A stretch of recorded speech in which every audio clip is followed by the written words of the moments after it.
moving on to the Bengals. We haven't talked about the Bengals much this on this podcast. Um, After last season, where Joe Burrow was pretty much scrambling for his life on every possession, everyone was wondering why the Bengals did not beef up their offensive line during the draft this year, and they were kind of ridiculed for it. But it seems like their gamble has paid off. They selected a wide receiver, and right now they are sitting at the top of the AFC North with a 5-2 record through 7 weeks. Obviously, having a great season. So, Jen, I'm going to come to you first.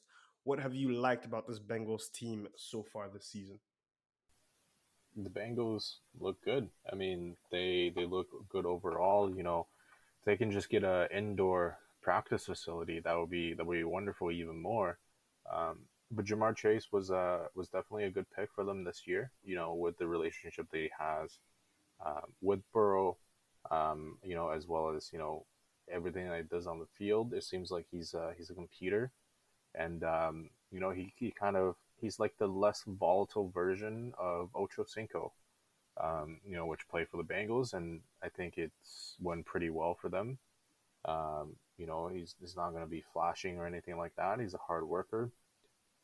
Yeah, and I think Joe Burrow. I think the Bengals got a pretty good pick out of him.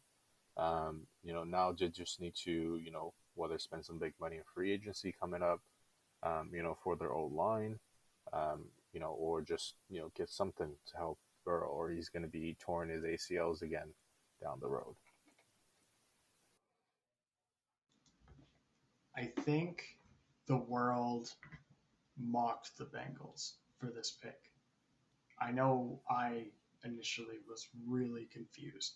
I think everybody was thinking the same thing. Joe Burrow is coming back from a huge season ending injury from his rookie season, um, and they need to protect him. And obviously, they had a chance to pick Panay Sewell, and they went with Jamar Chase.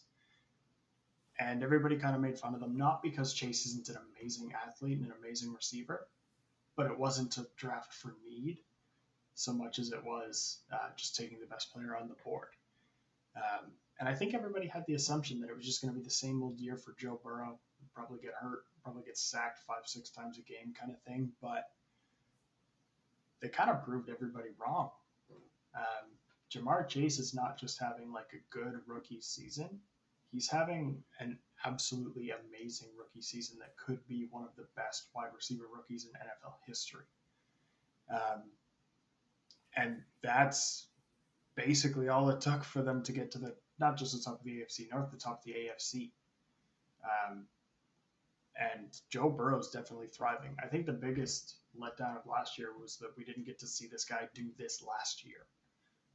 So he's kind of coming into a second year with not that much experience, but he's fourth overall among starting QBs in touchdowns with 17, sixth overall in yards, and Jamar Chase, holy, he's second overall in yards behind Cooper Kupp, 754, tied for third amongst wide receivers for touchdowns, um, and down the field too. 13 plays of 20 plus yards, 6 plays of 40 plus yards.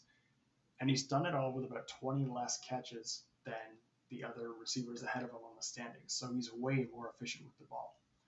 And I don't know if you guys remember last year, but everybody was on this huge fan boat for Justin Jefferson and how crazy his rookie season was. And Jamar Chase is projected to finish about 400 more yards. So about 1,800 yards, give or take, on the projection for the year. He's about to have one of the best, if not the best, rookie season in NFL history. And so they proved us wrong. They're winning. When they won the first couple games, I figured it'd be same old Bengals, win a couple, lose a bunch, flirt with a playoff spot, but not make it. But they're becoming the real deal this year. But you're right. Hopefully in the future they actually take it seriously and start protecting Burrow. I would hate to see him get injured, especially if this is the talent that he has and this is the talent we're going to get to see over the next decade in the NFL. Keep this guy protected. So I've got a question, like a follow up question for you, Brandon.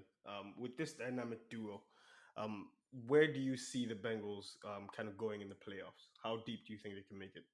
See, I don't think they would make it to like a championship or a Super Bowl.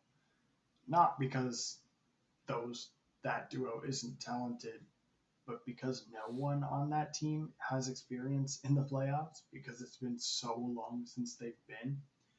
Um, and their coach is all right.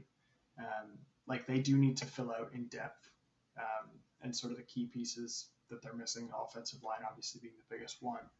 Um, but they could be poised to make it to the first or second round. But I think with drafting Jamar Chase and having this duo connect as well as it did, they're set for a long period of success. So if they continue to build the roster out right, everybody stays healthy, this could be a completely different Bengals team than we've seen the past couple of years. Mm. And Jen, do you agree with that? Yeah, I mean, I see them, maybe winning one playoff game, but at the end of the day, I think they're going to get figured out, and something's going to happen, and yeah, it's not going to be fun for them. They still have a lot of stuff to build around. I mean, they do have that franchise quarterback that Cincinnati's been looking for, and they got the weapons. So now it's just all about protecting Burrow at all costs, and spend some money, build a fucking indoor facility. If you got rain, you can't practice. So it's almost like if there's rain in Cincinnati, then like they're gonna play shit next season, next game because they didn't do any. They just did some walkthroughs and that's about it. Mm. Invest that money and protect that guy. Yeah, I Um, mean it's like they're playing in muddier fields in Urban Meyer's hand at the moment. oh my god.